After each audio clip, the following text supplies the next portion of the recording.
let's say you see yourself as conservative. And if you're a conservative, then you are almost certainly frustrated with the Republican Party, right? That would at least be the appropriate attitude. But let's say you want to have a political party that actually represents your values as best as you can expect. And you tend to think the Republican Party at least does a better job than some of the other ones. What the problem is right now is that there will be so much attention on what you just described, right? It's some guy that either every once in a while votes the way you don't like or whatever it is, but that guy is literally fighting for his life every single election cycle. They only win by 2 to 3% of the vote, and all it takes is one thing to show up in the news 2 weeks before the election cycle and they're cooked, right? Well, if you can't win those seats, you can't control the speakership. If you can't control the speakership, you can't control the committees. If you can't control the committees, you get nothing done. Zero. All right, and this is not some nefarious plan. It's just the way it works. Those guys are not going to always be able to vote or say what you would love for them to say, right? They're going to have to be a little bit more careful and cautious. Why? Because that's an accurate reflection of their district. The problem is the guys that are representing districts. The problem are the good old boys representing districts where it is deep red. These are the conservative districts that should be carrying all of your tough legislation. They should be the ones out there fighting. They should be the ones out there speaking. And half the time, they're not doing it. You would be shocked at how bad the voting record is of these guys in these totally safe red districts. They cut deals behind the scenes. They kill good bills. They do all of this stuff because what they're generally doing is they're protecting either their committee assignments for if they're not going to be in charge, right? Or they want to get on the money committees. Let's go!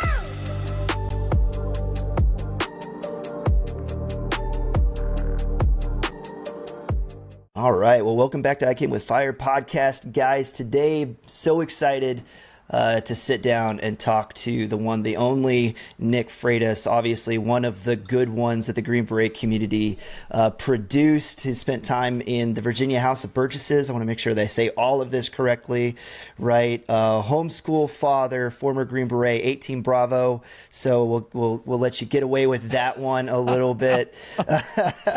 Says the Delta. But thank you so much for accepting the invitation to come on to sit down. I'm really excited to have a conversation with you guys. If you get something out of this one, please make sure you hit the like, follow, subscribe, all that jazz, and share this episode with a friend because we're really going to be getting into some deep stuff here. I hope so. But Nick, if I may, there's a couple warm up questions here before we get into the behind the curtains of government thing.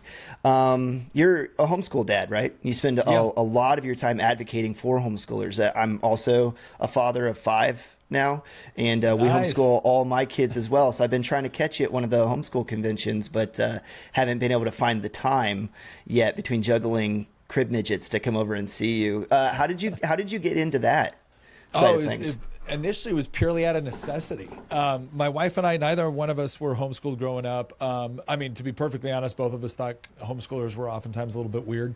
And so we just always kind of figured, we're going to find a good school for our kids to go to. I mean, we were Christians, so we said, well, ideally, sending them to a Christian school would be great, but wasn't something we could really afford at the time.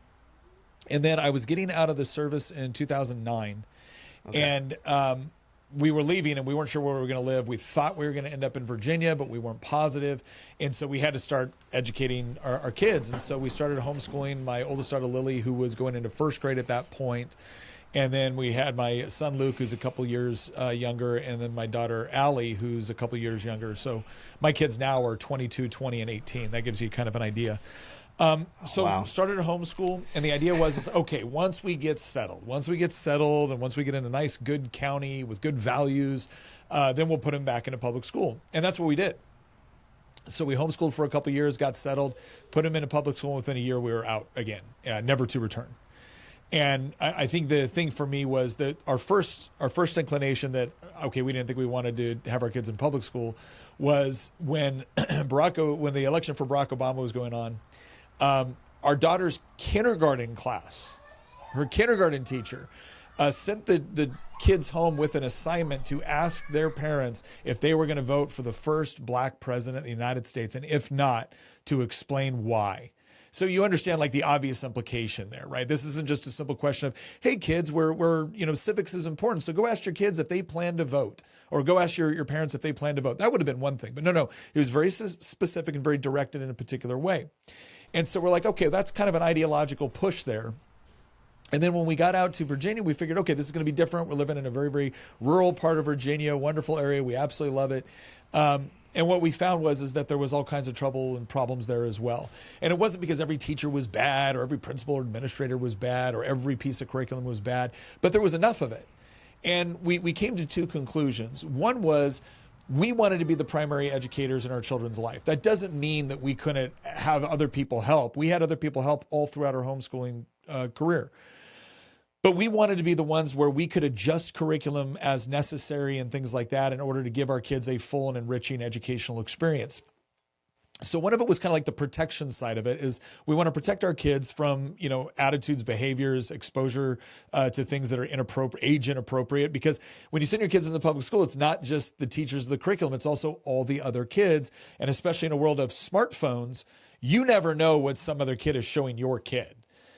So one was the protection side, but one was all the benefits. And what I always tell people is we started homeschooling because we were concerned about what was going on within public schools, but we continued to homeschool because we actually loved the experience. Not because every day was wonderful, right? Like I loved being a Green Beret. That doesn't mean every day being a Green Beret was super, right? But we love this idea that we capture all this time back with our kids. We could adjust their curriculum as necessary. And our kids didn't see education as a building they went to. They saw it as a series of experiences that they have, as the transference of knowledge and wisdom. And you could get that in a classroom. You could get that by reading a book. You could get that going outside and building a fort. You could get it by, my son one day was like, hey, Dad, I just saw this thing. It was this guy doing blacksmithing classes. Could we do blacksmithing class? Like, yeah, let's go do it. And it was a blast and it was fun. And he learned a lot through that process. And so that's what I would encourage everybody is one, there's never been more resources for homeschooling. Two, a lot of the people that are trying to convince you that you can't homeschool, that you are incapable of doing it, that you don't have the proper degrees. I can tell you as being a legislator for 10 years in the Commonwealth of Virginia, sitting on the education committee, there is a lot of moneyed interests that are really invested in convincing you that you don't possess the tools or the intelligence necessary to educate your children. And for the most part, that's garbage. And so I would just say we did it at first because of concerns, but we stuck with it because we loved it. Now I have 3 kids that have all graduated high school. They can all read, they can all write, they all love Jesus, they all can't stand Karl Marx, right? And I have kids that I actually like hanging out with. So they're responsible human beings. My oldest daughter is married. She works and is a director for theater productions and still a conservative. And then my son Luke is in the 101st right now. And then my youngest daughter Allie just graduated. She's going to vet tech school right now. She wants to work in veterinarian services. So, and it's not like I'm brilliant. Like that is definitely not the case. But it's just an incredible experience. And you would be, one of the things I tell people is a huge endorsement of homeschooling. Everybody, talk to any parent, it's always, wait till you get to the teenage years. The teenage years for me and my wife were the easiest. Why? Because your kids don't have to grow up and to be rebellious little punks. They are taught to be rebellious little punks, right? You can teach them to be like, yeah, you've got to grow up. You've got to challenge yourself. You got to reach out. You got to question ideas. You got to go out and be on your own at some point. But you can do all of that with kids that now respect their parents as people that know some things and have educated them and have some wisdom to convey. And so it's one of the surest signs to me that it works is the teenage years were the easiest. Dude, I can't agree with you more. And it may come as a shock to some, but I was actually homeschooled, and my wife was also homeschooled, and we did the bulk of our high school education together in like a small homeschool co-op in central Wisconsin, where I grew up. And look at me now, Dad. Look how I turned out. Which is funny because he was my principal / biology teacher / math teacher / history teacher / theology teacher. Go on and so forth. But anyway, so But I couldn't agree with you more on the points that you made about the resources that exist out there. My wife and I are huge homeschool advocates for, several reasons, obviously. And one of her first go-tos, it's hilarious how direct my cowgirl wife is, because people will be like, oh, it's always the same thing, the same like lazy kind of misunderstood attacks that come at it. Well, what about their socialization? And my wife goes, you want a bunch of other young, unsocialized monkeys basically to teach your child how to socialize with adults? Like, do you understand the problem here? Don't you get that that's the blind leading the blind? And then go ahead, please. My wife used to like to ask people, like, have you ever had a puppy? Yeah. Do you train your puppy by putting it with other puppies? No. Right. Oh, okay. So you train it by actually like giving it guidance for someone that's wiser and smarter. And oh, by the way, when you leave the public school system, will you ever again be isolated into groups of people based off of just your age? Oh, right. No, you'll interact with people older and younger and you'll expected to do it. It's like, okay, so it's not even teaching socialization properly for the rest of life, but that's the go-to statement to make you feel better about it. Like, it's just absurd. It's that one, and it's well, what about sports? Right. With the dudes, it's always what about sports? And it's like, oh, that's great. Well, most communities have some type of like Pop Warner. And you and I both know this, right? Like, or YMCA or co-op or any number of things. It turns out government run school systems didn't invent sports leagues. Whoa now. Whoa now. And then just digging into the bylaws of my small community where I went, it turns out, and a lot of communities are like this, that you can actually take up to 2 classes at the local high school without having to be a full-time enrolled student. And so for me, I went there and I continued to do band. I was a band nerd all the way through the end of my time.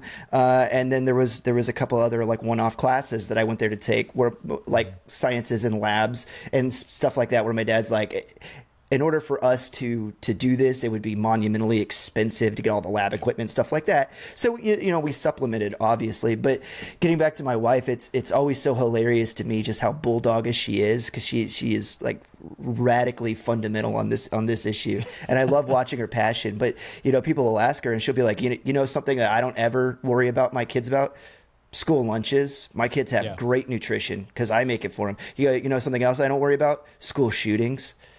Something else I don't worry about? Bullying. And she'll just like start rattling off the list, and I'm like, Hannah, this is a Wendy's. It's fine. Yeah. You can. I don't worry about the same. Like I remember, I never forget some very dear friends of ours.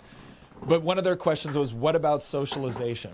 And it was interesting because it wasn't that long ago that the same person that was asking me about socialization was complaining that their daughter had walked in on 2 people engaging in sexual acts in a middle school bathroom. And so it was like, so what about that socialization? Because I can guarantee you that doesn't happen in our classroom, right? Like that doesn't happen where we go. So it's always this idea that I was going to make such an inappropriate joke. Right. Whenever somebody asks these questions, I always want to look back and be like, I want you to imagine how poorly the educational environment that taught you to think of it this way must have been. Right? Because if the question is what about socialization? Because I know where this comes from, right? If you look at teachers' unions, if you look at the way that the establishment works on this, they're constantly trying to convince the same parents that taught their kids how to walk, taught their kids how to talk, taught their kids how to be potty trained, tie their shoes, that they're totally incapable of teaching them basic math. Right? Totally incapable of teaching any of that stuff. Like, how could you possibly find the resources to do that? The other thing that I think parents just need to be more aware of is that to the extent that you do want to raise your children in more of a conservative environment, you need to understand that the vast, and again, I don't just say this as a random homeschool parent. I say this as a person that spent 10 years as an elected official in a legislative body, 4 of them on the education committee. So I had access to all kinds of data, all kinds of reports, everything that the typical parent does not, right, or doesn't seek out. And what I will tell you is one of the most disturbing things was not just the things that people were trying to push in schools without your knowledge. right? Because they wouldn't come right out and say, we want to make this curriculum. They would say things like, we're going to make this a condition of the teacher renewing their license. And now all of a sudden their teacher has to go through additional training on all kinds of things which are ideologically steeped in everything from critical theory, critical race theory, queer theory. And this is not theoretical. This was law in Virginia. Law in Virginia, right? That they had to go through these training, these courses. The other thing that I will point out to parents is that most conservative parents I know will acknowledge that our university system is just a teensy bit ideologically prone toward a particular direction, and it's probably not in line with your values. Okay, that's true, but then you need to go look at the education departments within those universities. Because if I was the subcommittee chairman for higher education in Virginia, so once again, nobody gets to tell me I don't know what I'm talking about. Right? If you think your standard university system is very, very left-wing, go look at the education department within those systems. Because it goes from about being, anywhere from 80 to 90% left-wing bias in your typical university to 95 to 99% within your education department. And in order to get a teaching credential to teach in the public school, you have to go through the university system. So if the vast majority of your university system are pushing an ideological narrative continuously at your teachers as a condition of them being able to get their certification, their licensure, then you should expect that that's going to work its way into the classroom, even if the teacher wasn't initially inclined toward that.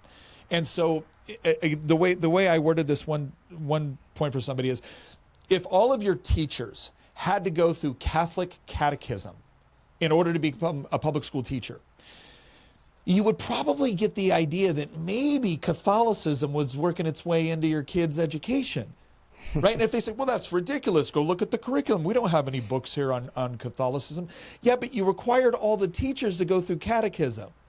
Like, you would make that connection. What I'm trying to get parents to understand is that what I recognize was that the vast majority, not all, but the vast majority of your teachers have had to go through an educational process where they were being pushed an ideological view of the world.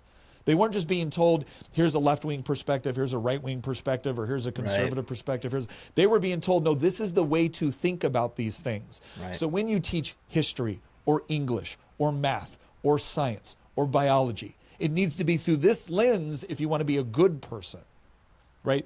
That is a reality. It is not a disputed reality. That is a reality. That is a fact. It's not my opinion.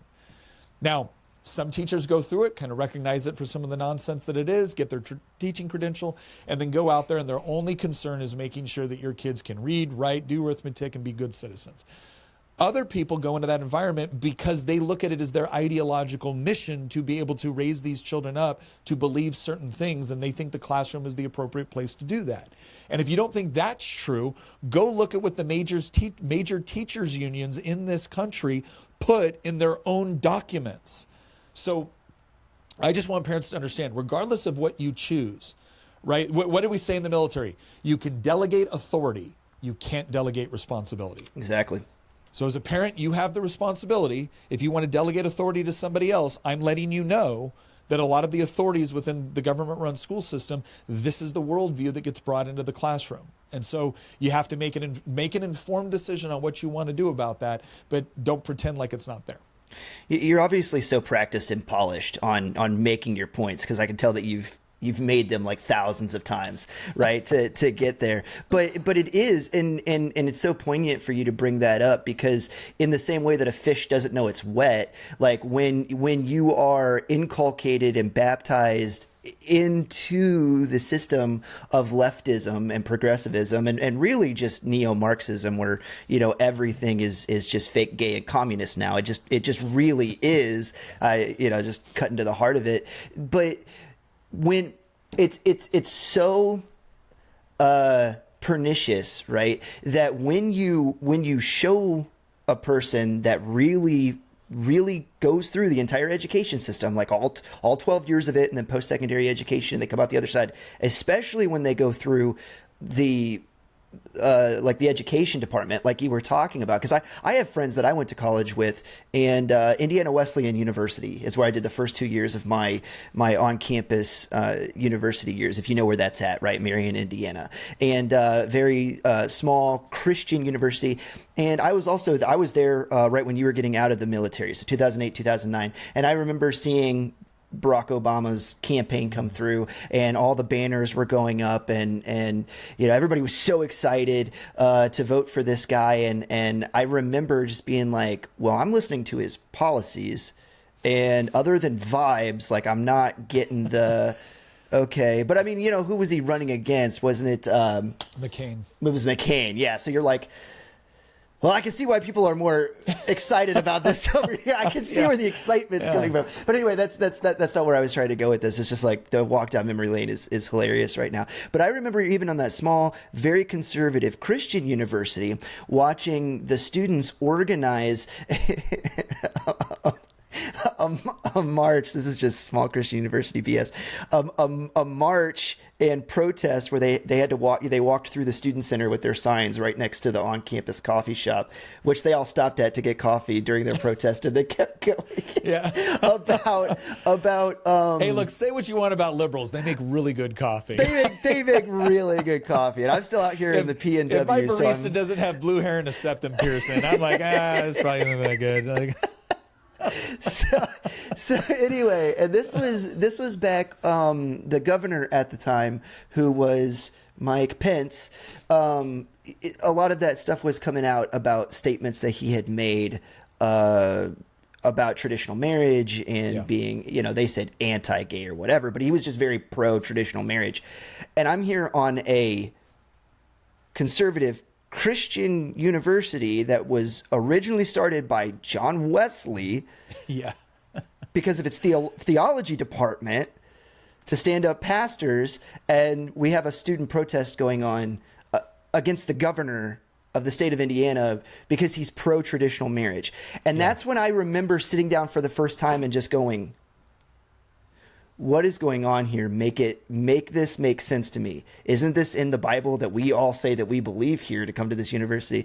And, circling back to your points that you made on homeschooling kids and it becoming easier as they become teenagers, because the curriculum becomes self-guided, and if you give them their reading foundation, right, like basically the world of education unlocks itself to them, they become more autonomous in their education because they learn how to get facts out of a book themselves, and all of that stuff. I've always seen, and I have a point, I promise, it's because of my experience in education and in college, that when Hannah and I started having kids, we sat down, we had a conversation about what our parenting philosophy would be.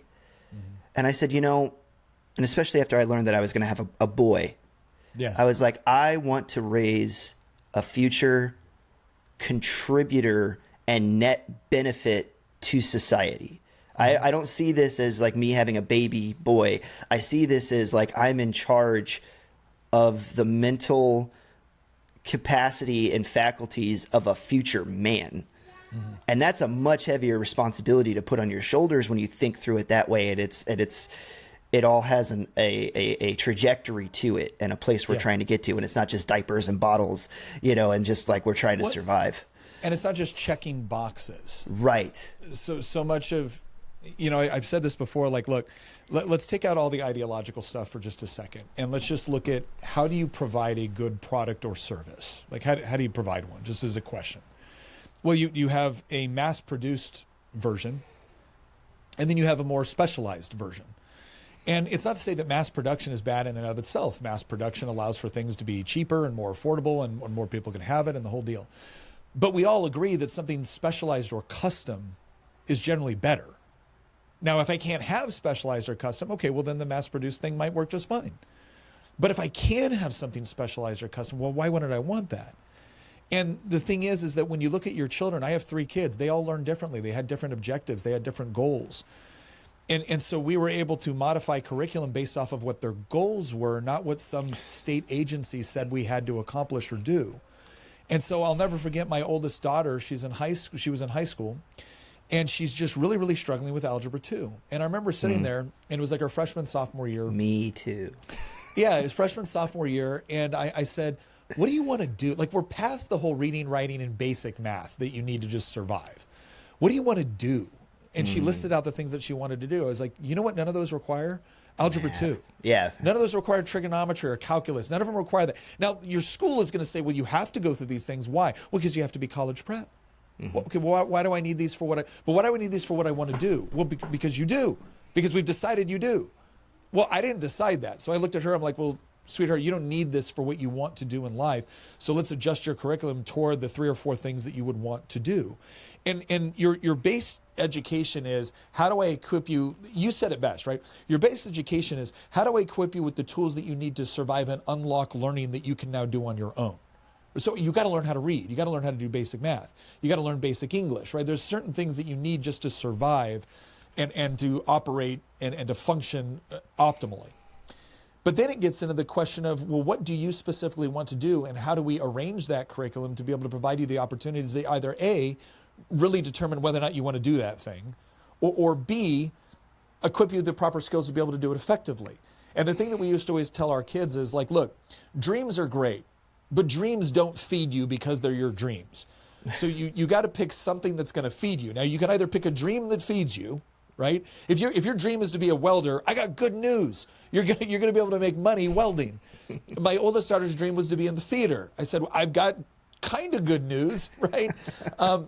That theoretically could feed you, but it's very, very difficult in order to get to a position where you're making a standard income. That Your life won't be boring. Yeah. It's kind of good news. And what I told her is like, far be it from me to tell you not to do something that God has given you a talent and a passion for. But if you're going to be a responsible adult, you have to develop necessary skill sets to be able to take care of the things you need to. It's not everybody else's goal to make, or it's not everybody else's job to make your dream a reality. So what you do is you develop the necessary skill sets to put you in the proximity of your dream so that one day you can get to the point where your dream does feed you. And that made sense to all of my kids. It's like, yes, I'm responsible for me, not everybody else. If I don't make my dreams, it's not because the world failed me. It's because I need to do the things that are necessary to put me in that position. But the other thing is this. It's the whole capabilities versus credentials. And you being in SF, you know this. There's a lot of guys with SF tabs on their shoulder where that Special Forces tabs means exactly what it's supposed to. What it means is that they didn't just go through the qualification course. They actually know how to effectively conduct unconventional warfare, counterinsurgency, counterterrorism, special recon, NEO operations, foreign internal defense. Like, they know how to do the core missions of Special Forces, and they're good at it. They do it. And what that tab means, that credential, is that's a good indicator that they know how to do the things they're supposed to do. We also know there's other SF guys that what that tab means is that somehow by the grace of God, they finished the Special Forces qualification course, but don't ask them how to do any of the things that that tab is supposed to represent, because they either don't do it well or they just suck. So what's important, the credential or the capability? What's the capability? The credential is supposed to be an indication that the capabilities exist. And unfortunately, what we have when we look at a lot of these, like, oh, I got my high school diploma. What does that mean? Well, if I went to one school, it means I can read, I can write, I understand my role, I understand, generally speaking, my roles in as civil society, and that I'm prepared now to go out there and get a job and be productive. For other places, it meant you just got rushed through the system, and maybe you can read and maybe you can't. Not their problem. Their problem was to get you the diploma so they could get the proper numbers from the state and get their funding. So the important part about homeschooling is you get to reorient this thing toward its credentials are nice if the credential means something, but the capability is what you're actually looking for. 100%. And this wasn't supposed to be a podcast all about homeschooling. I'm just as passionate about this as you are. But it's like, don't get me started on the why argument to authority is such a BS. Not just tactic, but TBI brain, it just fell out the back of my head, like the word that I was looking for. But it's like when that's your benchmark, right? It's like, look at the PhD, look at my master's degree, look at whatever piece of paper on the wall says that I did. And then you dig just start scratching below the surface of the post-secondary education system and how it's basically propped up in order to launder government money in through the system. And you've got these people that I mean, just go look it up for yourselves that are inventing PhD degrees, or degree pathways where it's like, I'm going to study sub-Saharan lesbian dance theory or whatever it is, pre-colonial sub-Saharan. And then the next person has to come along and they're like, oh, well, not just pre-colonial, but also, you know what I mean? And they just start adding things to it. Neurodivergent. Yeah, exactly. And that's what they're doing so that they can put a paper on the wall that says PhD next to their name. And then you're supposed to, ooh, and look how educated this person is. And then back to your point, which was so great, capabilities versus credentials. And then here you have the president of Harvard University. And then as soon as they start going through her actual credentials, you're like, wow, how much of this was plagiarized? This is really interesting, isn't it? Yeah. And by the way, there's a reason that she was offered up on the altar so very quickly, and everybody said, "Oh yeah, get her out of here," because it's like, we definitely don't want them digging through our PhD theses. Yeah, yeah. Oh, 100%, 100%. So, but we found the one. We found the one that has done it. So we're gonna get rid of the one that has done it. Don't look at the others. Burn the witch. Yeah. But anyway, I absolutely love it, man. Let's go ahead and crack the topic of why I wanted to bring you on, and I think that it would be worth it just to set up a little bit of context about what your military background is. And I know you've probably done this ad nauseum, but could you just take us through like a real quick rundown of your enlistment, what you did in the military, maybe a little bit about your combat deployments and so on and so forth, so we can bounce off of you leaving the military and working in government after that. I technically enlisted in the California National Guard when I was like 17, like the day before my 18th birthday, and kind of served in an infantry unit there during my senior year of high school. But then I immediately transitioned over to go to active duty. So went to infantry basic training at Fort Benning, went to airborne school, then went to the 82nd Airborne Division, served over there, had some great opportunities over there. I got to go to like EMT, Ranger School, Air Assault, EMB, all that good stuff, sniper school. And then I re-enlisted, and originally at that point, this was 2000 is when I was going through the re-enlistment 2001 when I was going through the re-enlistment process, and I thought I just wanted to go to one battalion over to go to Kosovo because that was the only game in town at that point, and then I ended up re-enlisting, going to Hawaii, 25th Infantry Division over there, and like 4 months after I got to Hawaii, 9/11 kicked off. And so I was watching 5th Group guys over in Afghanistan, the original horse soldiers and all that. I was like, oh wow, that's just epic. So I decided I wanted to go to Special Forces. So went to selection, graduated the Special Forces qualification course in, it was 2004, and got to 1st Special Forces Group. First is an 18 Bravo. So I did my first combat tour over in Iraq in 2006 as an 18 Bravo. And then went through the 18 Fox course and became an Intel Sergeant, and went through my second tour in 2008 with 1st Group.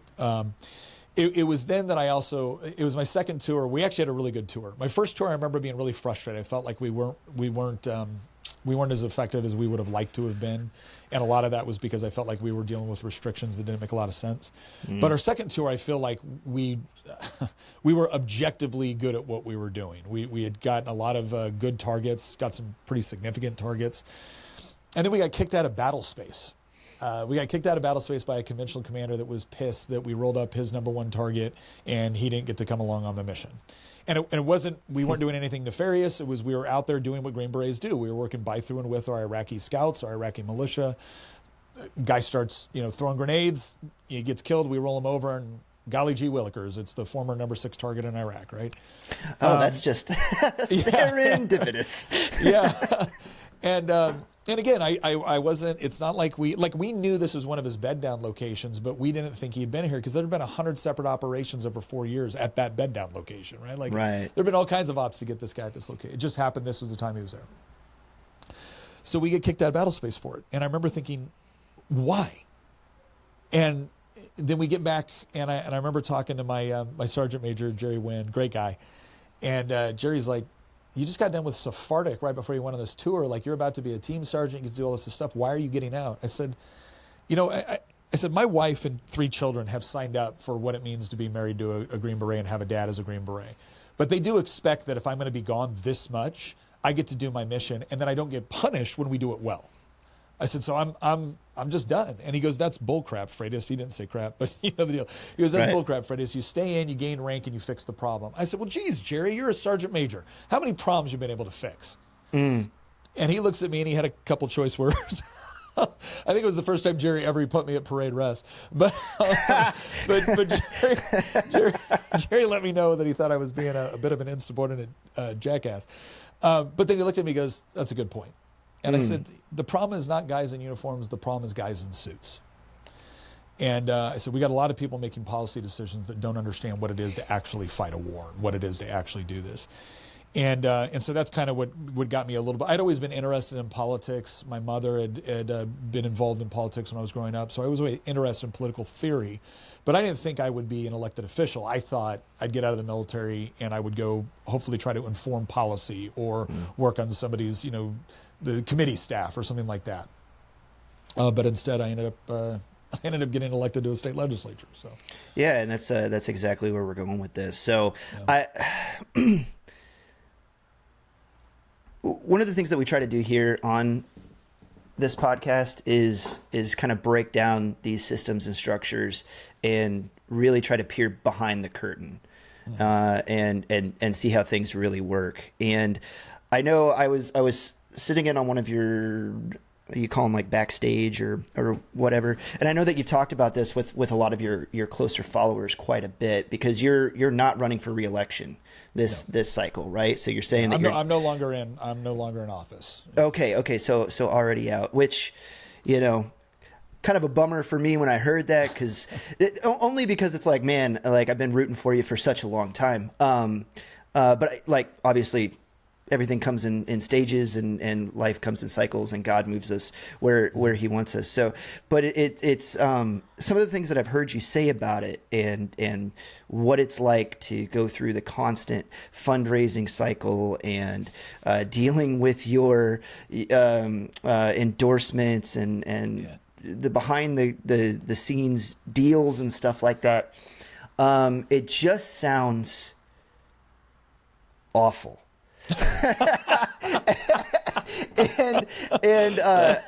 There's a little bit of behind closed doors funny going on here. And inside baseball, because it's like I've got people in my ear that have been trying to like warm me up for the idea of running for office, and I'm like, first of all, dude, I've said gay and retard way too many times on the internet to ever run for office. Help you nowadays, man. I know that it's all swinging the other way. It's all swinging the other way. That might be a selling point now. but I'm like, no, I really just don't have any taste for it. Like, same as you, I like the idea of being able to inform policy and being able to sway the ears of people that are in power, but I don't have any compunction to be the guy in the suit making the speeches and kissing the babies. But let's do that. I guess let's start with how you discovered the opportunity to run for that office. Did it fall in your lap, or did you hunt it down? No. So originally I figured, okay, so what I did is I moved out to Virginia when we got out of the military, and I found somebody running for office that I liked, seemed like a good guy. He was running in my district. I was being represented by a Democrat senator. I wanted this guy to win instead. His name's Bryce Reeves. He's still in the Virginia Senate. And so I just called him up and I said, hey, I moved out here to Culpeper. I was just wondering if you need any help in this area. And he goes, yeah, I do, because he was running against, I believe it was a 28-year incumbent. And if you understand anything about incumbency, it's unless the districts change drastically, it can be very difficult to get rid of a long-term incumbent. They've got all the relationships. Right. They've got a lot of bipartisan support at times. They got a lot of money, all of that. So Bryce was doing this, and I was like, I'm going to help this guy try to win, because I think we have a unique opportunity here. And so we did, and he won. He won by like less than 200 votes out of like tens of thousands cast, right? So this was a big win. It was a big transfer it. So I had been working on the local committee, because usually in most of these places, each county will have like a Democrat committee and a Republican committee, and they do a lot of the things like put the yard signs out and stand at the polls and do all that stuff. Well, when I first showed up to the Republican committee in Culpeper, there was some really good people there, but I think I was the youngest guy. I showed up there at around age 30, and I think I was the youngest guy by a bit, right? At least the one that was like showing up to every meeting. And so I would just ask questions like, well, hey, do we put out signs at the polling locations? Well, we don't typically do that. I'm like, okay, well, I'll do it. Like, do we have a strategy for like precinct coordination? Well, we don't really have that right now. I said, okay, well, I'll do it. And what it was is I was doing Green Beret stuff, right? I was working by, through, and with my local indige, right, in order to try to achieve something. And it was just something I was like, look, I'm motivated, and I understand why a 70-year-old doesn't want to run around at 1 o'clock in the morning putting in a bunch of yard signs at polling locations. I understand why they don't want to go out there with a picket pounder and put up a bunch of 5x8 signs on the road. I understand why they don't want to do door knocking. Right? That shouldn't be the period they're in. They should be in the period where they're providing mentorship for a younger group that's coming up to be able to provide these things. But that wasn't as much the case. And so the more I started just doing stuff, the more it was like, well, do you want to run the precinct coordination plan? Yeah, sure, I'll take care of it. Do you want to do that? And then eventually it was, within 2 years, it was, do you want to run the committee? Right? And so I became the chairman of the committee, and now I'm running strategy sessions, and we're looking at stuff, and I'm going through things. I'm laying out plans for like military stuff. Like, how do we do this? What's the chain of command? What's our SOPs? What should we be doing each time that we do these things? And the more I'm doing this, the more I'm finding other people that are like-minded and motivated, and now I'm giving them tasks to do. It's like, okay, great, go do. And you're leading a volunteer organization, so it's a lot like SF, because your indige doesn't have to do what you want them to do. You've got to actually make it worth their while or convince them or whatever it is. So I always joke that one of the things that prepared me the most for domestic politics was specialization in unconventional warfare and counterinsurgency. So I started doing that, and within like 3 years, it was like, you should run for X. And the first time I got asked, I was like, no, I haven't lived here long enough. I don't know the terrain. The seat they wanted me to run for was a Republican-held seat. Now, he wasn't a bad guy, right? He was a good guy in many respects, but he had taken some votes that we were a really, really deep red district. And it's like, dude, why are you voting for tax increases? Like, why is that a thing? And so eventually I ended up challenging him, and he decided to retire. He had been in 14 years. So he decided to retire. And so it was kind of a peaceful transition of power, if you will. But that's how I ended up getting into it. Was I went in there and I got involved, and I started working on campaigns, and I started doing the work. And after a while, it's like, hey, you seem to know what you believe, why you believe it. You seem to be able to talk about it, and you're doing a bunch of work. You'd be a good candidate for office. And that's what it took. And then obviously I ran for some other things too. I ran for Congress during COVID. That was a blast. But yeah, you start to learn on just how much goes into this. And you learn where, I wouldn't say that people from the outside looking in have it all wrong. They don't. They're a lot of things they're frustrated with are things they should be frustrated with.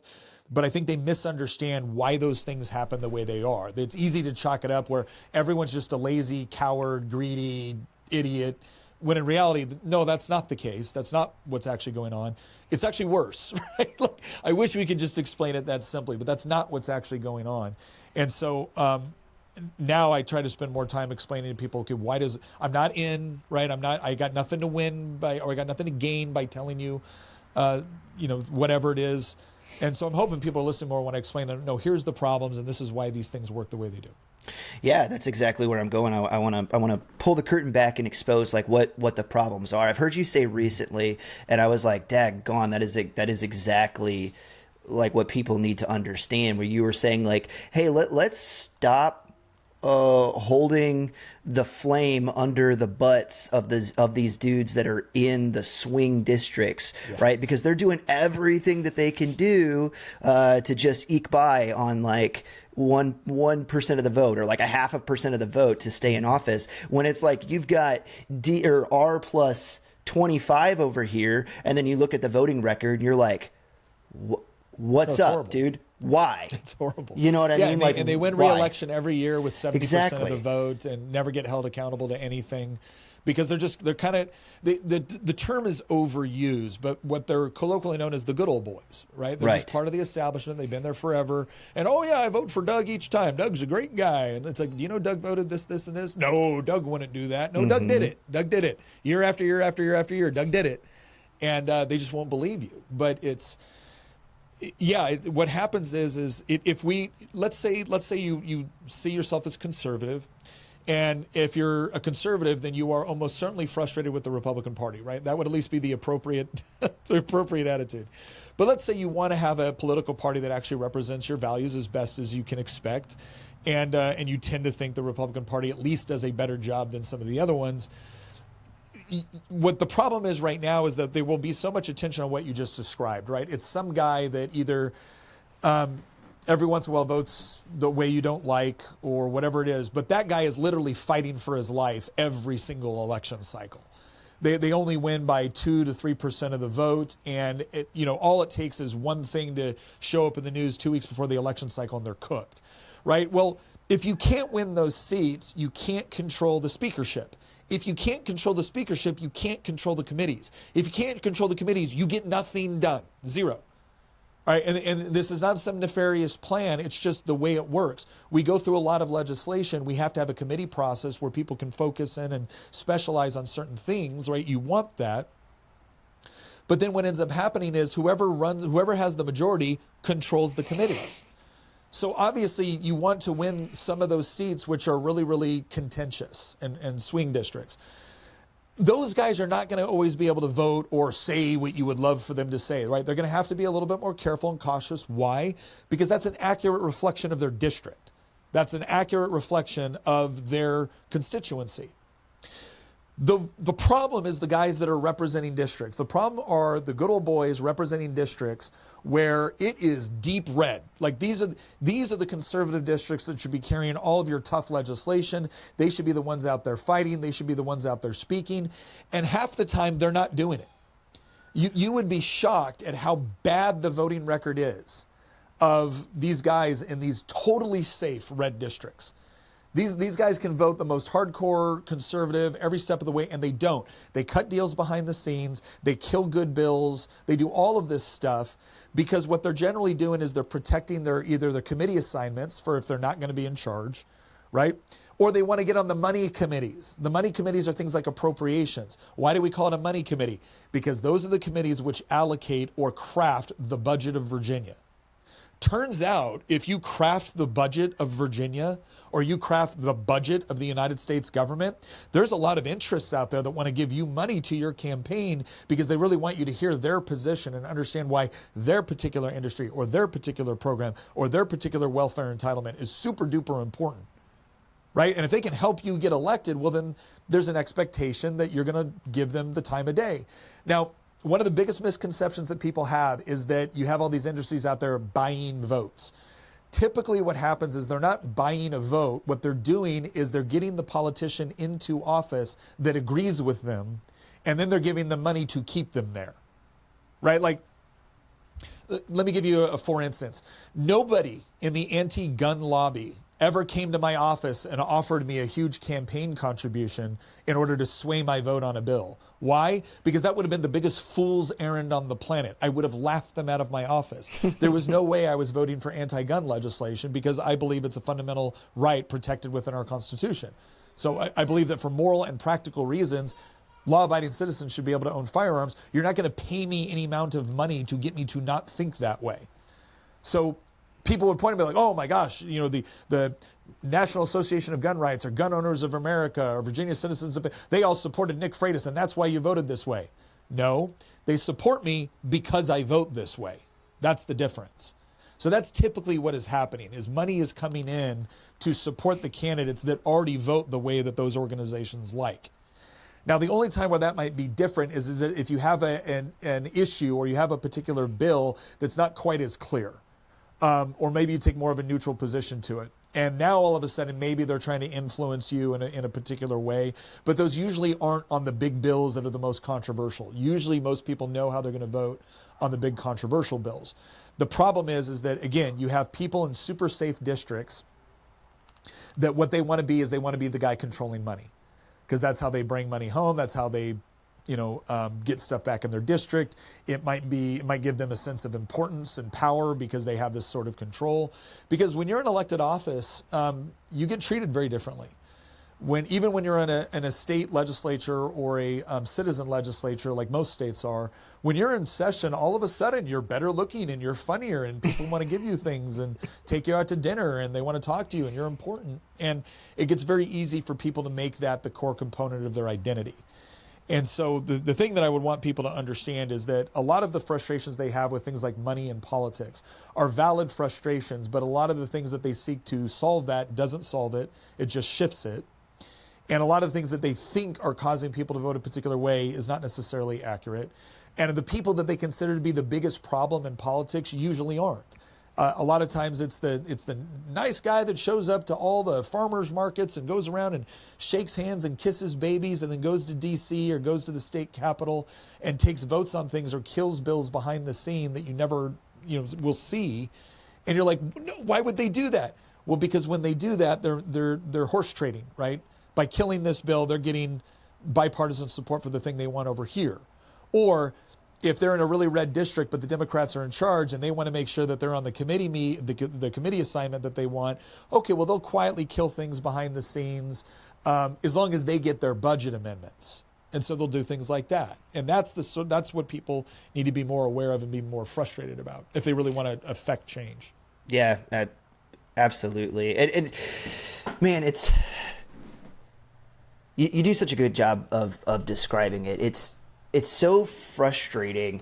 I'm going to use a Green Beret term as well, right? When we talk about access and placement, right? Because like one of the ideas here, and you would think the way that things are supposed to work is if you've got R plus 25 guy or whatever, right? If that dude messes up on one single vote in that district, it should be like, yank him. We've got no shortage of relief pitchers in the wings that we'll send up there that should vote exactly how this massive voting block here in this district once voted. You would think that's the way that it works, but one of the things that I preach about all the time, and I'm going to cast a little bit of blame as far as like along generational lines, but I'm not doing it to say like the boomers are a bad generation. I'm doing it just because this is what the statistics show like was the case. But there was a mentality kind of coming out of World War II and with the boomers where the idea is, again, baseball, apple pie, bring the boys home. You could still fly an American flag on Broadway in Manhattan. You know what I mean? Like, hey, VE Day, VJ Day, like World War champs. Life was good, A 3-bedroom, 2-bathroom house was $45,000. Like we're doing good, right? Like economy's on the rise. And the government, and here's the mentality that I'm getting at, the government genuinely has my best interest at heart. Because I'm American, they're Americans, right? Like that was the idea. But what that led to was a complacency and an apathy of the average voter taking their hands off the steering wheel, of being like, this thing, again, they're Americans, I'm American, they may be from the city and the urban center and I'm from rural wherever, but we're all Americans, you know what I mean? So they genuinely have my best interest at heart. And one of the things that I've seen in the past, I'll say like 15 years, is really that mask and that facade has completely slipped off. And you're like, no, government does not have your best interest at heart, American. Government has government's best interest at heart, and that is often, sorry, I'm stumbling over my own tongue, is very often cross-grain to what is good for you on the ground. And so they will use you up for the resource that you are and spit you out the other side and move on. And you know what? If they run through enough of you, they'll just import another voting block from somewhere else. But again, I don't want to get too like slogan-y here, but what I'm saying is like this is what people are seeing, right? And they've become very aware of it. And so it's like we all the time, Brandon and I, are constantly preaching that it's like, dude, the system still works if you work the system. If you dig in and you see that your Republican candidate is, has a terrible voting record like you're talking about, get him the heck out of there. Get another guy in there.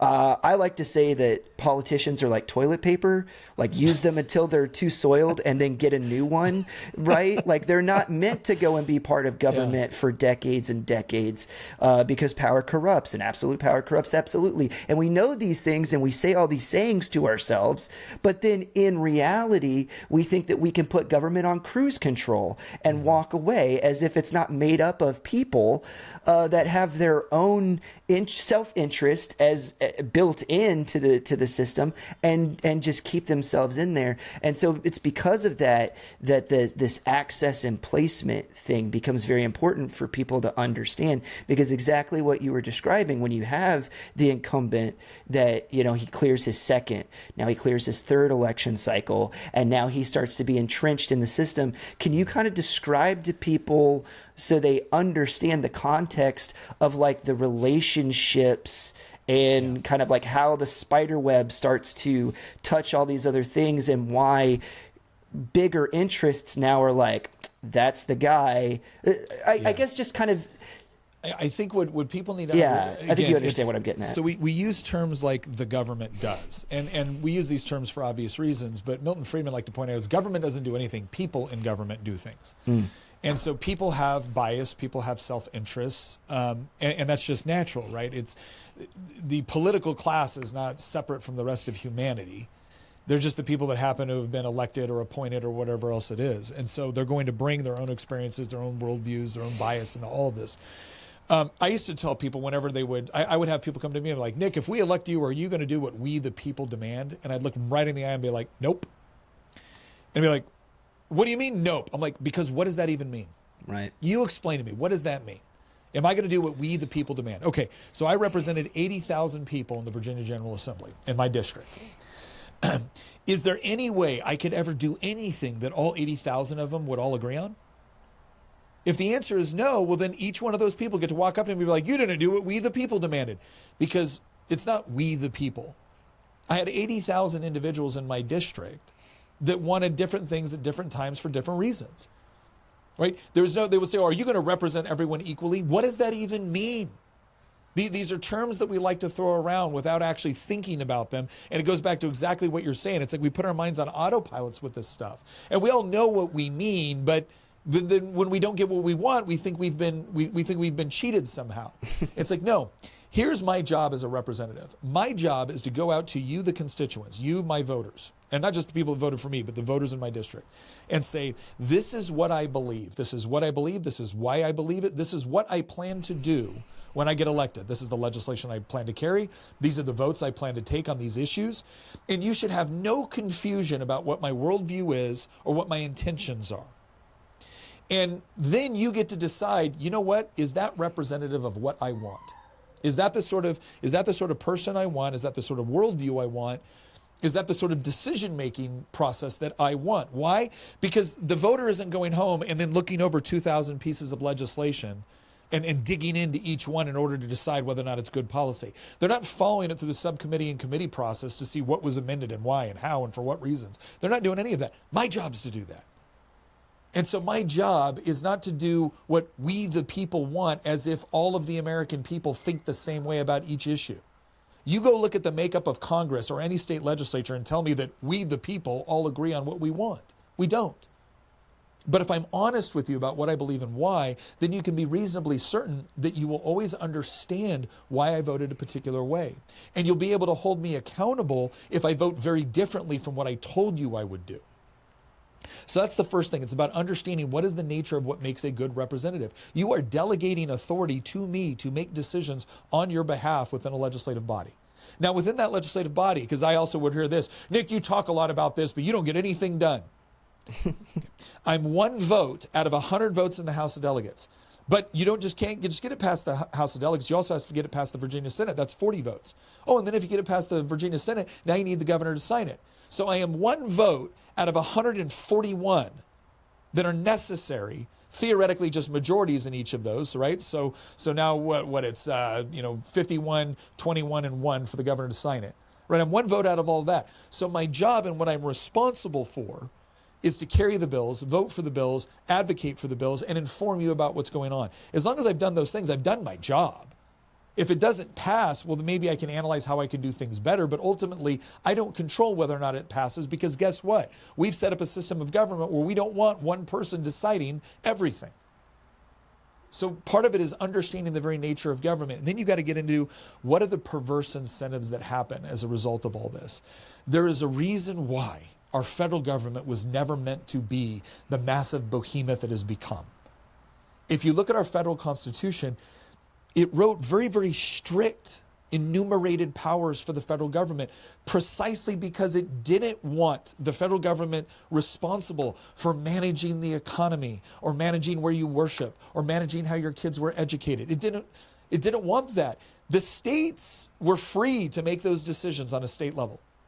You don't have anywhere near the same restrictions on what states can do and what the federal government can do.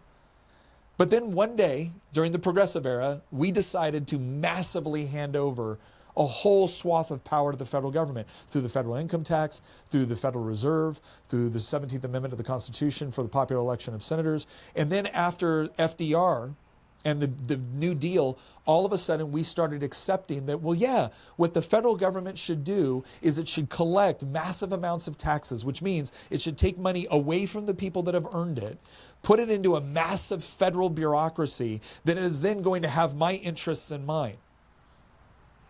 No, it's not. What that federal bureaucracy is going to do. The federal bureaucracy, first of all, once you create a bureaucracy for which billions of dollars are responsible and tens of thousands of jobs exist, every one of those people that work in the bureaucracy, they might have noble goals, but they're concerned about their job. They're concerned about their position, just like you're concerned about your job and your position. It doesn't make them bad or greedy or selfish. It makes them self-interested. And the more of a federal bureaucracy you create, the more self-interest in protecting the bureaucracy you create. So that even when it gets to the point where it's actually working in counter to what it was established for, you think it's ever going to be interested in telling the truth about that? How many people in government jobs want to be like, you know what, I've looked at this, I'm just going to be honest, we're doing more harm than good, so take my job away. That's not a thing. You've created a perverse incentive for that. And part of what it gets back to is just people understanding that there are certain things that government should be responsible for. When it comes to protecting against enemies, foreign and domestic, that makes sense.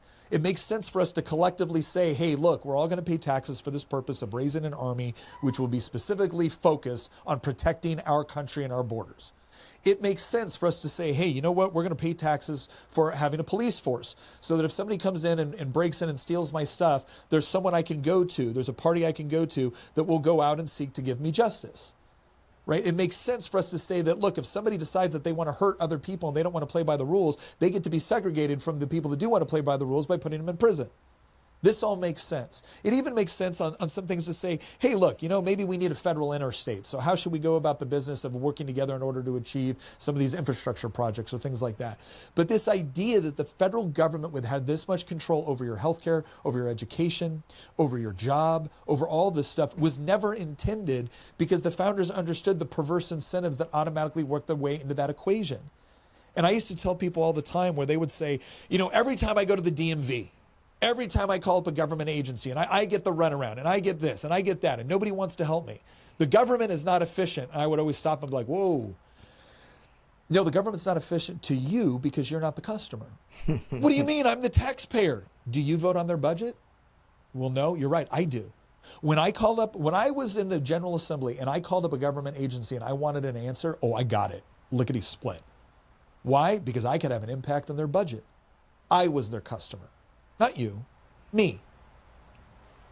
And so what I want people to understand is that if you really want to live in a free country, then it absolutely requires a much smaller government involvement in your life. And as tempting as it might be to say, well, gosh, if the government just took all this money, it could provide me the free healthcare I want, or the free education I want, or the free... No, what it will do is control the education that you get. It will control the healthcare you can get. It will control what you can buy and what you can trade and what you can own. It will control what you can do for a job and how long and how many hours and to what pay. It will control that stuff. That's the trade-off. And if you want to be a free human being, then part of what that understands is that the blessing of liberty also comes with the responsibilities associated with it. And if you're trying to outsource the responsibilities while keeping the blessing, I got bad news. It doesn't work. It doesn't work, because once you have outsourced the responsibilities, you have by necessity outsourced the authority, which means now you get whatever is left over. You get whatever they choose to give you. And if you honestly believe that just showing up to vote every 2, 4, or 6 years is what makes you a free citizen, you're deluding yourself. But we need to raise a generation that respects the fact that individual liberty has to be coupled with personal responsibility. Because when it isn't, you're no longer going to be a citizen. You're going to be a subject. You're going to be a subject. Yeah, and liberty is fundamentally dangerous.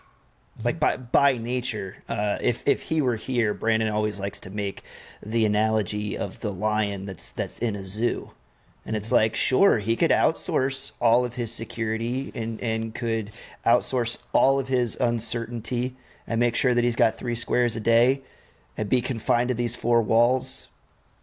But he's not free anymore. And how sad is that? And it's like, well, I don't think that all human beings running around necessarily have the heart of the lion inside of them. But I do agree with the analogy of what you're saying. And it's so frustrating to watch too, because it starts becoming baked into the cake of a generation that doesn't remember what it was like before. And in the same way of what we were talking about earlier, when a fish doesn't know it's wet, you just have this, it becomes the idea that, well, this is just the way that things are, which put a pin in that. We'll come back around to it at the end. But it's like, yeah, it's the way that they are now. But guys like you and I can remember. I remember prior to Obamacare and what that was like. And I remember as that was going through and everybody was trying to like cram it down, going around and telling everybody, especially my veteran friends, like, do you remember what the VA is like? Because if you push this through, everything is going to be like the VA now. Healthcare is a basic human right. I don't want to run down the rabbit hole of like anytime that you compel another human being to do something, now you've taken away their basic. Okay, because you and I actually study political philosophy and understand where it comes from. But it's just so frustrating. And then now here we are. 10 years? Are we 10 years down the road now from Obamacare? Somewhere around that. And look at what we're looking at. And it's like, I'm no Nostradamus. I understand. Pattern recognition is the thing. And like, here we are. And, unfortunately, I told you so. I can't feed I told you so to my kids. Like I'm still required to fight on because I want to. You said something earlier that's really important here. And you were talking about this idea that there was a point where people got complacent with this idea that we're all Americans, and we have some differences of opinion on tax policy or transportation policy, but ultimately we all want the same similar things. I used to say that. I used to say, look, I realize we disagree, but we all want our constituents to be happy, healthy, prosperous, and free. We just got different ideas on how to get there. I will tell you this. I said that as late as a few years ago. I will tell you right now, I no longer believe that. I just no longer believe it. Something fundamental started to change in this country during the progressive era, but it really took on its shape starting kind of with the it took its shape in the 60s and 70s. And whenever you say that, a lot of people are like, oh, you're against the civil rights movement. Like, no, it wasn't the civil rights movement. It was the influx of neo-Marxist philosophy within our education system. And whenever you say that, people are like, oh, Red Scare, it's all commie. No, they admit to it. They're not hiding the ball, right? Antonio Gramsci was very specific about what he wanted to accomplish. John Dewey was very specific about what he wanted to accomplish. And so what it is that we're now at a point where there are diametrically opposed worldviews in this country in a way that there wasn't before. Now people will look at the slavery era and stuff like that. It's like, no, that's true. That caused a war. And we do seem to be, at least in some way, kind of headed toward that direction again. Not because I want it. I don't want that to happen. But here's what I increasingly see. Once you have this big government apparatus, the side that just wants to be left alone will be defeated by the side that wants to rule. Because the federal apparatus is going to do something. It represents real power in the real world. and it's going to be used for something. And so the conservative position has always been, how do we degrade and reduce the size of that federal apparatus so we don't have something that we're fighting over to control, to compel other people to fund or to do the things that we want. You live your life, I'll live mine. Let's leave each other alone when we disagree, and we can cooperate when we agree. Right? That seems good to us, and we want that, and I want that. But we are at a point right now where one side, a massive side of our country, does not want that. They are not interested in peacefully coexisting with people that don't want to trans the kids. Right? They want to. They think you should be forced to subsidize it. Right. We're not in a country anymore where people will peacefully coexist with the idea that, well, yeah, you should be able to own firearms, but I'm not comfortable with them. No. I shouldn't be able to own them, and neither should you. We increasingly have people, you talk about homeschooling, we increasingly have people that want to make it illegal to homeschool. Why? Well, because you're not qualified to educate your kids. The state has to do that. So when I look at all of these things, here's where I increasingly ran into. 10 years in the General Assembly, here's where I increasingly ran into. I just wanted to be left alone. They wanted to rule, and now they have a whole hell of a lot more power than I do. Mm. And so at some point, we have to wake up to what this is anymore. We have too many people in this country. They don't love the Constitution. They don't love our founders. They don't love what America represents or stands for. They genuinely and honestly believe that we have been a force for evil in the world through slavery, through colonization. We live on stolen land. We're all racist, sexist, bigoted people. Right? They believe this. How do I know this? Because they say it repeatedly. Because I saw the legislation. It wasn't just some crazy thing being said at the Oscars or at a college campus. I saw it said among the legislators that were passing the laws for which we all have to live under. And whereas I was trying to pass laws to make it easier for everybody to live the way they wanted, they were passing laws to directly infringe upon my rights, indoctrinate my kids, and use my tax dollars to fund a whole host of things which I find not only incorrect or illegitimate functions of government, but morally reprehensible. Where was the compromise in that? How do I compromise with that mindset and that philosophy? Because their mindset is, you should be doing this, and if you're not, you're evil, and we can punish you as a result. And what's my compromise? No, I want us both to be free. Okay, fine. The compromise is they get half of what they want, and I get none of what I want, because I just want to be left alone. And so now the compromise I've agreed to is what? I get left alone 50% as much as I used to get left alone? Right. So until people understand that the whole nature of the debate in this country has changed fundamentally. We have two major parties at least. There's other groups, there's other factions, but we have one major party at least that does not want the United States to bear any resemblance to what most of us grew up with, because they genuinely believe that's bigoted, that's racist, that's sexist, that's oppressive. And the only way that we're going to correct for all of those things is by giving the government more power to the good people who will tax more and regulate more and control more, because they have to. You have to be controlled because you won't do the right thing on your own. And the way that they're going to do that is they're either going to educate your kids to believe the same way they do, or they will import populations that they think they can convince to believe the way that they do.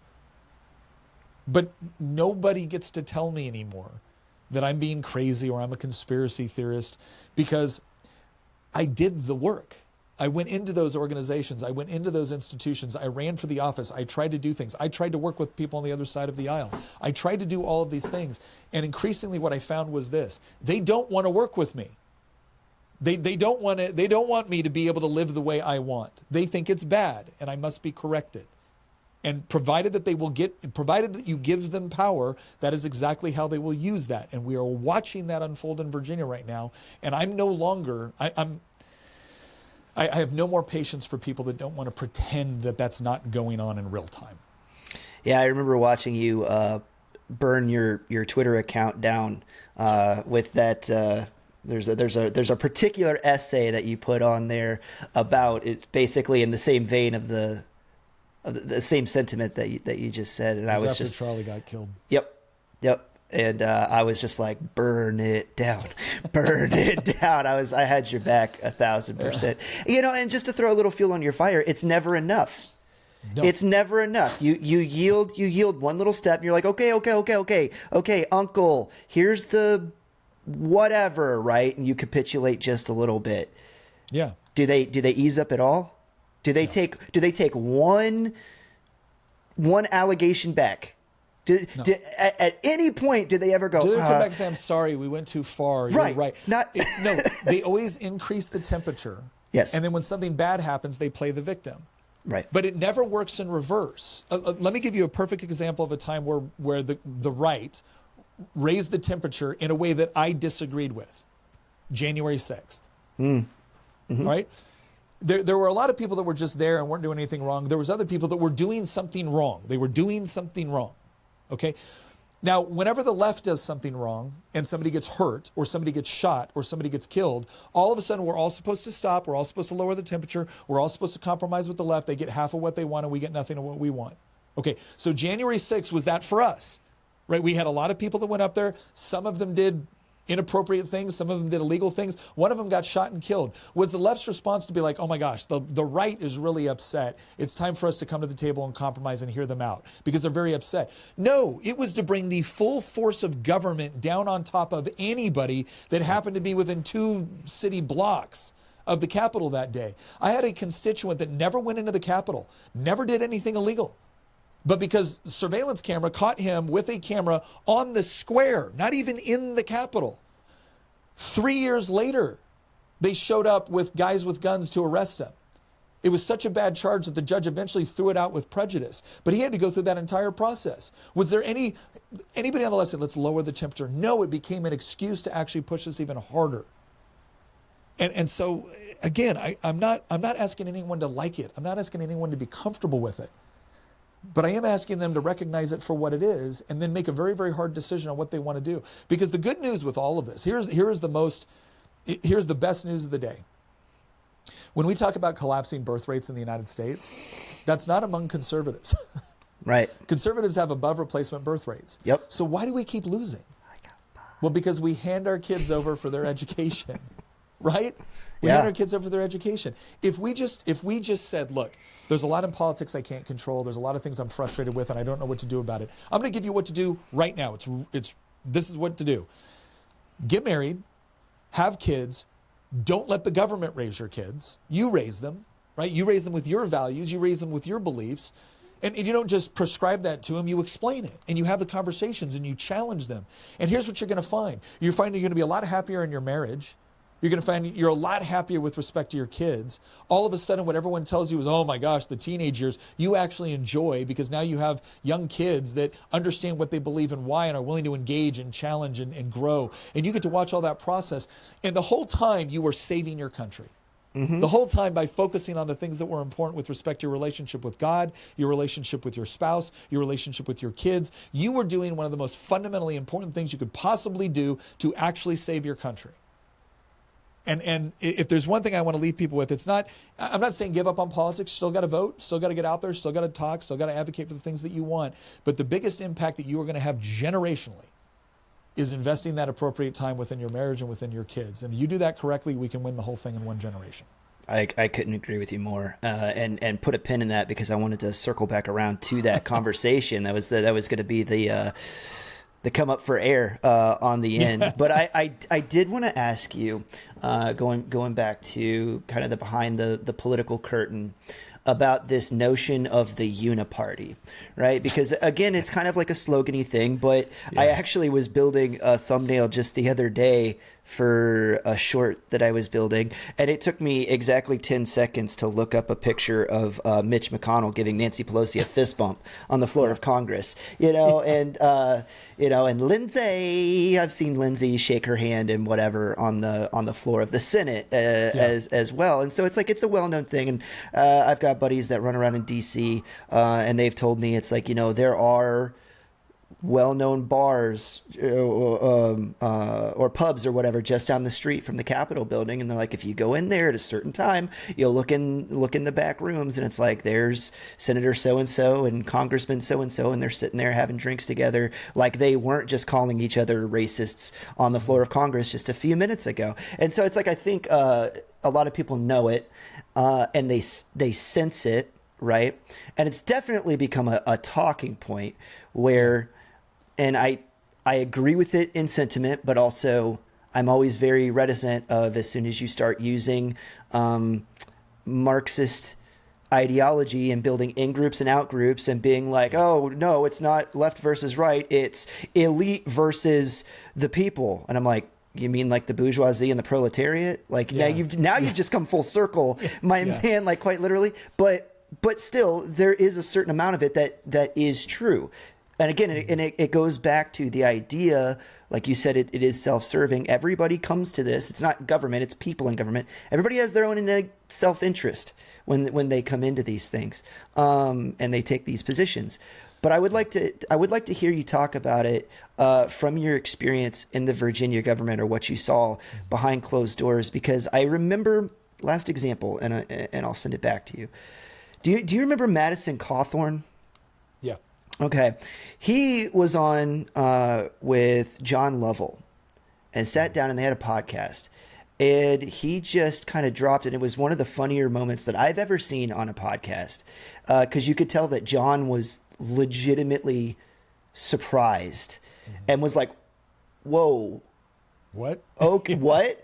And he was talking about getting phone calls from Republican leaders in the Congress and getting invited out to the same sex themed, drug-filled, orgy-type, Diddy-esque parties. Yeah. And he goes, they're all going to it. It doesn't matter what party they belong to. And John was like, are you sure you should be dropping this right now? Because he was like naming names, and a lot of people have that sense that it's like, I don't care if you have an R or if you have a D, you're evil because you're in government. Like, what are you thinking, man?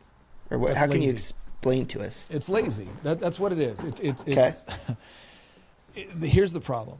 Is there such a thing as a quote uniparty? Now, first of all, I did not serve on the federal level, so I don't want to suggest that I know more than I do. I know a lot of people who serve at the federal level. I spend time up there, but I never served in that capacity. Here's what I'll say. What I think is lazy about, it's just the uniparty, is they treat like Republicans and Democrats, it doesn't matter. Really? Okay. Will you tell me in the Commonwealth of Virginia, you tell me if it matters that Democrats are running the place instead of Republicans? I mean, would you be thrilled with everything the Republicans were doing if they were in charge? No, of course not. But I guarantee you're not going to be happy with the Democrats running. So stop with the I'm not accusing you of this. I'm saying in general, stop with the lazy, there is no difference. Bull crap. Yes, there is. There is a difference. However, there are certain people within both parties that are there to protect more of the established processes and how everything works and the deals. They're there to protect that more than they are any other, more than they are any sort of like underlying principles. For them, the principle is protect the way the system currently works.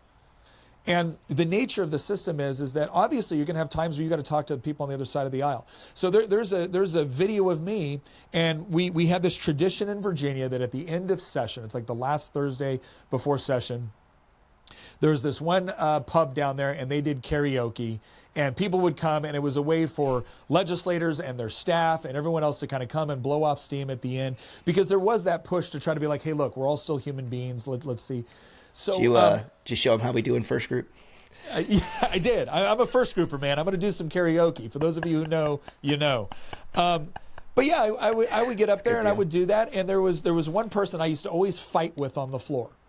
And it was the funniest thing to everybody that her and I ended up being at the same point singing a karaoke song. Did that mean that either one of us voted differently? No. Does it mean that either one of us changed the way that we thought about things? No. Does it mean we don't have serious issues with one another? No. Okay, so this idea that, well, if I see someone having a drink together, and that automatically means, see, that's evidence of the uniparty. It could be, but it's not necessarily. Mm-hmm. We should be able to talk with one another and be able to discuss issues. And we should be able to find moments where we can actually find something that we, like, for instance, I had a colleague who, again, we do not get along, right? Her daughter died. Mm-hmm. Am I going to send her a card saying, I am so sorry, I can't imagine what this is like. Please know that we're praying for you and we're praying for you. Of course I am. Would she do the same for me? Of course she would. Right? So there has to be some element of that humanity that we can still hopefully appeal to. Because my goal at the end of the day is not to crush my fellow Americans. It's to hopefully convince them of a way of thinking. Now, if I got to fight, I'm going to fight. Yeah, I was... But that's one thing that needs to be understood, is that it's not so easy to explain, oh, look, they had a drink together, they had dinner together. But we do need to understand that there's certain people that have established a pattern of not consistently standing in principle and quickly throwing principle overboard in order to remain in leadership or are able to get their committee assignment, whatever else. That's your uniparty. And it's not Republican or Democrat. It's the people that protect the established way that everything operates at the expense of principle. Yeah, I just think that a lot of people are finding it harder to have those across the aisle conversation. And I do believe it was in your state as well, where didn't your currently serving AG, didn't he have the scandal about his text messages coming to light and talking about Jay Jones? Yeah. No, well, and please don't misunderstand what I'm saying, or I'll try to say it better so it's not easily misunderstood. I'll put it that way. I'm not saying that like I go out and I have dinner with Democrat colleagues every night after we excoriate each other on the floor. Right. What I'm saying is that there will be individual moments where we might have a shared piece of humanity with one another. That's very different than me saying one thing in public and then going and hanging out with all of my Democrat buddies right as soon as the cameras are off. The primary way to tell kind of like who's in the club and who's not is not whether or not they ever have dinner together or they show up to the same, cocktail event together. Mm-hmm. The way to find out who's in the club or not is who sacrifices principle in order to maintain kind of their grip on power. Who is always willing to sacrifice another position or do something in order to maintain that grip on the process. That what represents the people that are there for the wrong reasons. It's not the people, but and to your point, Jay Jones. If you would have asked me, like I know Jay Jones, current Attorney General in Virginia, he's the guy that fantasized about Republican children dying in their parents' arms in order to make a political point. Right. If you would have shown me that text and you would have said, Nick, who do you think in the Democrat caucus sent this? Jay Jones would have been one of the last people I picked. So if you want to know just how extreme this has gotten across the board, the guy that we used to consider one of the most moderate, one of the most reasonable, one of the most friendliest guys on the other side of the aisle is now openly fantasizing about children that he knows, because he knows Todd and Jennifer's children. He's seen them. He knows them. He's met them. Fantasizing about children he knows dying in their mother's arms, who he also knows, and doing it unapologetically. That's where we've gotten. That is part of the reason why it is more difficult to have those conversations and those interactions. Right. But I want people to properly distinguish between what constitutes uniparty in the way that they mean it and what doesn't. Because just saying all politicians are the same, that is demonstrably false. And you can tell by how hated some of us are by the other side of the aisle. You can tell how hated some of us are by our own leadership at times. Mm-hmm. So don't throw everybody into the same category because it's easy. You actually have to take the time to differentiate between the people that are protecting a power base because they benefit from it versus the people that really are diligently trying to achieve something and are willing to stand on principle to their own detriment. If they're willing to pay a price for their principles, that's somebody that's a lot easier. That's somebody that you should probably protect within a position of power. If they're willing to completely throw it all out in order to just get what they want or maintain power, that's a big part of the problem because those guys will always side with the bureaucracy over what needs to actually happen to effectively change it in appropriate ways. Yeah, I really appreciate you fleshing that out. I made a short about this a couple weeks ago, and it's kind of funny how prescient it was. But I was talking about the importance of nuance in argument, right? And I'm like, is there such thing as a black and white argument? Mm-hmm. Yes, of course, right? But 99% of the time, there's always going to be a little bit of a gray area. There's always going to be a little bit of nuance, right? Like that's just the way that the world is ever since the fall of man. It's very rare. They're like, I think I call them albino unicorns. I'm like, are there black and white arguments? Yeah. When you find one, man, stand on that hill, like because you found one that's great. But it's just not, almost not always the case. Or sorry, that's not the right way to say that. It's almost always not the case, right? Because of the way that things are. No matter what you look at, there's always something that you can add into the conversation that will create some sort of exception. Exactly. And that's the part, again, one of the reasons why it's so important. This is one of the things that makes it so difficult to have the conversations between left and right anymore is because the left will openly say that there's no such thing as objective truth. Right. Which means there's no such thing as objective morality, right? Well, the moment you say there's no such thing as objective truth, first of all, you've just engaged in an internal contradiction. But what it also means is that we're now reduced to might makes right, or feelings makes right, or whatever else. And it becomes impossible for us to have civil discussions because now you can discount me, you can look at me, and we see this all the time now, right? Well, of course you'd say that, you're a straight white man. Okay, well, I'm not going to stop being straight, all right? And I can't stop being white, and I can't stop being a man regardless of what the other side says about it. So what you've just said is that you're allowed to discount my entire worldview, opinion, no matter what evidence I bring to bear on a particular topic because of immutable characteristics I can't change. I thought we weren't supposed to do that anymore, and yet it's become the basis for how so many arguments are actually done now. And it's one of those things where I don't think they recognize that it's not just bad because it's bad reasoning. It's bad because ultimately it leads to violence. Yeah. Because if you and I can't agree that there is such a thing as objective truth and there is such a thing as objective morality, and if you and I can't agree that we can use certain processes like logic or reason in order to arrive at good conclusions about reality and what happened, we can appreciate that you and I might have different perspectives on the truth, but there is something that actually happened. There is something that actually reflects reality. And by us sharing our perspectives, we're trying to get a more complete picture of the truth. If we can't agree on that, well, then ultimately it's very simple. If they're right and everything is about oppressor versus oppressed, well, I don't want to be oppressed. But if we can't come up with a process for determining what justice looks like, and it's all just your immutable characteristics against mine, then you force me to take a side. You force me to result to having to defend myself in the physical in a way that I would prefer to do it in the intellectual. And the left is going to have to make a decision on whether or not they're going to go back to actually appreciating the laws of logic, on whether they're going to go back to appreciating that there is such thing as truth. It's not your truth and my truth. There's the truth. We have different perspectives about it. Maybe the more we understand each other's perspectives, the more complete picture we can get to the truth, and then we can get to better answers about how we deal with things. But if you're willing to throw out truth, if you're willing to throw out objective morality, if you're willing to throw out linear thinking, and I'm not making this up, this actually showed up on a poster at the Smithsonian called Attributes of Whiteness. Yeah, and one of the things they listed as an attribute of whiteness was linear thinking and the scientific method. Ladies and gentlemen, once we're throwing out you said it, not me. Once we're throwing that out. Think about what the inverse of that means. Right? Like what a racist thing to say, right?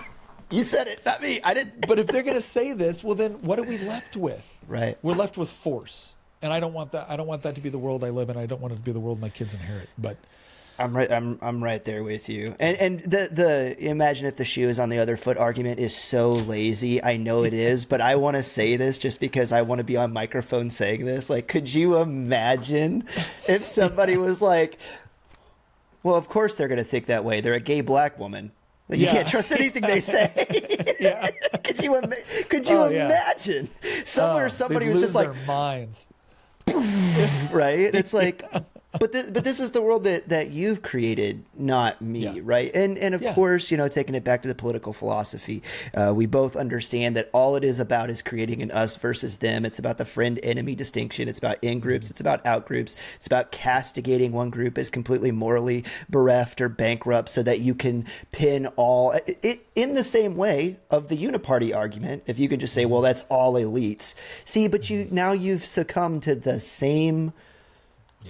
You've accepted their paradigm. You've exactly. accepted their worldview. Right. So, man, I got two more topics. The time has just absolutely flown by, and I've really enjoyed... I got to leave here in just a bit, though. I'm sorry. Okay. I do got an appointment coming up here soon. Okay. No, no worries. I'll ask that. I was going to ask you about Iran, but you know what? That's kind of... we can still do it. I'll be quicker in my answers. I really got to be off by about... If I can be off by 1:55, I can cut it. Okay, very cool. Yeah, I had two questions for you before we left, and that was just going to be the one kind of, obviously you're a Green Beret. How do you feel about how the conflict in Iran is going so far, and how the Trump administration is conducting business? I think like a lot of people, one of the things that attracted me to a Trump presidency was the idea that he wasn't going to get us involved in these kind of like long, multi-generational nation building exercises, right? Because I think a lot of us that served in Iraq and Afghanistan came away a little bit jaded by how those conflicts were managed. That doesn't mean that we didn't think that there were good things that took place. And I think most of us that served, we're very, very proud maybe of our individual service, the service of our team, the service of our colleagues. But we did come back looking at U.S. foreign policy going, what was that about exactly? Like, why did we think we could set up a parliamentary democracy in Afghanistan? And those were important questions to ask. Some people, I think, interpreted that as, okay, Trump is not going to get us involved in anything foreign. He's going to exclusively focus on the domestic unless there's some sort of like massive pending threat to the United States. People like me looked at it more from the perspective of, we're not going to get involved in the same misadventures we did in the past. Yeah.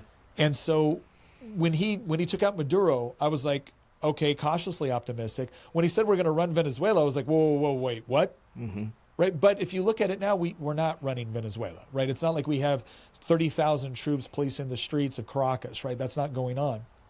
When you look at what he's doing in Iran right now, it's kind of similar. There's a not similar to Venezuela, but it's similar from this idea that he's utilizing the military for a punitive expedition. He is utilizing it in such a way to degrade their nuclear capability.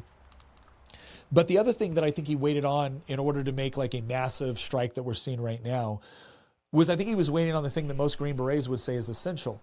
You have to have a domestic uprising that you're supporting, not one that you're creating. Right. We didn't create this domestic uprising in Iran. It was already there. And it actually felt emboldened enough to be able to protest, and despite taking tens of thousands of casualties, continued to protest. I think Trump, as opposed to George Bush going, where's the Iraqi Thomas Jefferson? Well, you know, George, when the French helped us in our revolution, they knew who the American Thomas Jefferson was because we had Thomas Jefferson, right? You don't do this without actually knowing who is potentially going to be running this place if this guy goes away.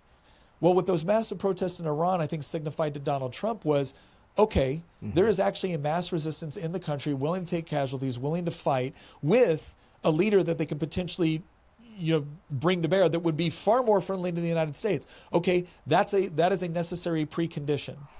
The other thing that I think he looked at that is absolutely accurate is there is no deal that you will sign with the Ayatollah that is worth the paper it's written on. Zero, none. Right. I watch all these people going, we had a signed deal with, Elizabeth Warren came out there and was like, we had a signed deal with Iran. I'm like, this is how I know you're not a real Cherokee, is because you can't tell when a deal or a treaty is not worth the paper it's written on, right?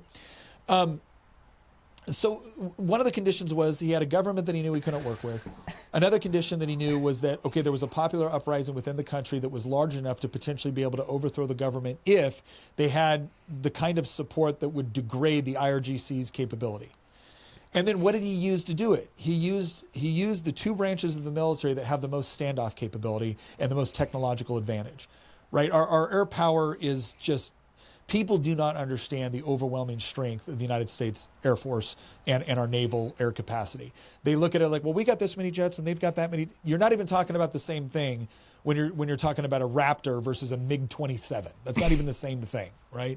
You might as well be blowing up the Wright brothers plane. Same thing with our naval power. There's a reason why we could sink the Iranian Navy in 48 hours with hardly any casualties.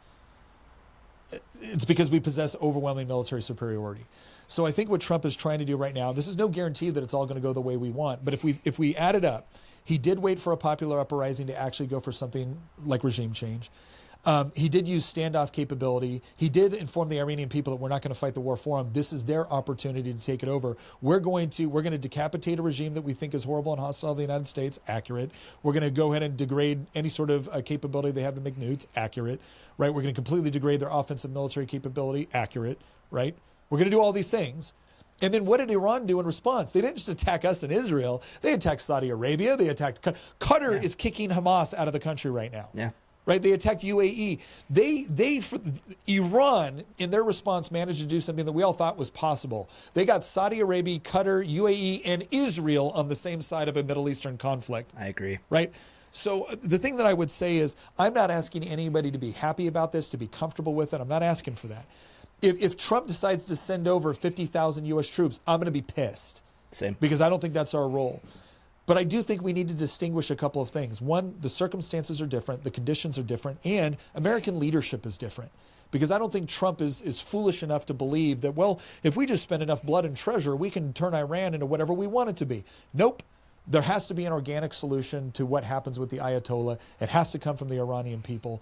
But we do have a clear group within Iran that is far more favorable to the United States and does seem to be in a good position to be able to take out the Ayatollah with appropriate support. So I don't mind what Trump is doing thus far. That's what I would say on it. I completely agree with you. Just a couple of points that, from my vantage point, that I would add on top of that, and I'm not going to ask you the last question because I want to be respectful of your time. But one is I think that largely the United States has a hangover coming out from underneath GWAT, understandably so. I mean, I certainly definitely do. But I have been impressed with what I perceive to be the Trump administration's ability to outpace and outmaneuver the war lobby, because they seem to have been able to stay in front of it. And what the United States is experiencing now is actually a military that is taking OPSEC seriously again. You were surprised by Midnight Hammer. You were surprised by the Maduro raid, and you are surprised by strikes in Iran because the ship isn't leaking all over DC anymore. And now the war lobby and WAPO and New York Times are having to always play catch up with what the Trump administration is doing. And I think that's a good thing, Signalgate notwithstanding, because there's always going to be people that need to be identified and removed. But then kind of the other thing too is that the average American doesn't have the stomach for war, and that's fine. You're not meant to be a part of the warrior class. I'm okay with that. But what you're watching now is what the United States military was designed to do. We break people or we break things and we kill people. We close with and we destroy the enemies of the United States of America in close quarters combat. Like, that's what we do, and you're seeing it being utilized as the precision instrument that it was designed to be utilized for, without what you've been conditioned to think we do for the last 2 decades, which was come in and win hearts and minds and fluffy bunnies and rainbows and unicorns and glitter and nation build. We were never designed to do that. And so now that you've seen the scary thing in all of its glory of like what it is, a lot of American people are like, oh, that kind of makes my stomach a little. Yeah, that's called war. Yeah. And that's what it looks like when it's being effective. And I love the Air Force just kind of sitting back and sniping prairie dogs right now. Because it's like every time they put the turban on somebody else's head, the Air Force is just like, bop, next. So. Yeah. Well, and I think the other thing too, especially the people that are, there's a group of, I don't mind anybody that is skeptical or concerned about foreign influence on U.S. politics. That makes perfect sense to me. Right. I do have a problem with people that only seem to apply it to one country, and that's Israel, while completely ignoring every other country that's trying to have influence on the United States. Absolutely. But if you look at what's actually happened, both with Venezuela and Iran, what we just did is we cut off Russia and China from 2 major oil sources. That's what we did. We have strategically degraded both of their capabilities in a very, very substantive way. And, you got all these people, we're headed toward World War III. No, we're not. No, we're not, because the other thing that's being demonstrated right now is that the overwhelming capacity of the United States military is something that Russia and China cannot compete with. They will rely on a nuclear deterrent to prevent any sort of like massive degrading of their own regimes or whatnot, which is significant. But when it comes to the people like, oh my gosh, Russia's gonna do what? Russia's involved in World War I style trench warfare in Ukraine right now. Right. Ukraine was always known for its big tank battles, right? But it's not at this point. It's trench warfare. China has 30 million more men than they do young women right now, and a depreciated currency and a desperate housing market. Like, they don't have the capacity to take on the United States. And so what's happening is Trump is slowly degrading their abilities and influence in other places of the world right now, which is important for our overall strategic objectives. Now, again, we can make an argument all day long. I think Matt Walsh made an argument. I don't necessarily agree with Matt's conclusion, but I thought Matt was very intellectually honest. He said, look, I was for Venezuela. I was for Greenland. I don't know about Iran because I don't think it adds up. I don't think the cost-benefit analysis is there for an American first foreign policy. Good. Let's have a discussion. Let's analyze this. Maybe he's right. Maybe I'm right. Who knows? But that's what I want us to have reasonable conversations about what actually constitutes America first foreign policy. And one of the things I think we all agree on is multi-decade, multi-generational nation-building exercises in places of the world that don't share our values, don't share our social, economic, or religious systems. That's a fool's errand. But insofar as that you can impact positive change in a particular area that's good for the United States, just because it might be good for other countries in the region doesn't mean it's not good for us too. And so that's all I want, is I want us to be able to have honest conversations, not the kind of conversations I see going on right now where the U.S. is either cast as always the bad guy or Israel is always cast as the bad guy. By the same token, I think we need to be cautious on the other side, where just because people like me, who are very skeptical of U.S. foreign intervention, are willing to give Donald Trump a lot more leeway to operate because I think he's operated well in the past, doesn't mean it's a blank check for whatever he wants. I'm still going to stand on my principles as well. I just recognize that a difference in leadership should be reflected in a difference of allowing that leadership to operate when they've demonstrated that they understand the difference between what American first foreign policy is and what endless wars and nation building is. Yeah, I agree with you 100%. And so far, I think that they've earned enough leash to be given the benefit of the doubt based on how they've performed throughout this first year. So that's where I'm at. Yeah. Well, anyway, Nick, thank you so much for your time. Thank you for coming on I Came to Fire podcast. I really enjoyed being able to talk with you. I would like to be able to invite you back again at some point in the future if your schedule allows it.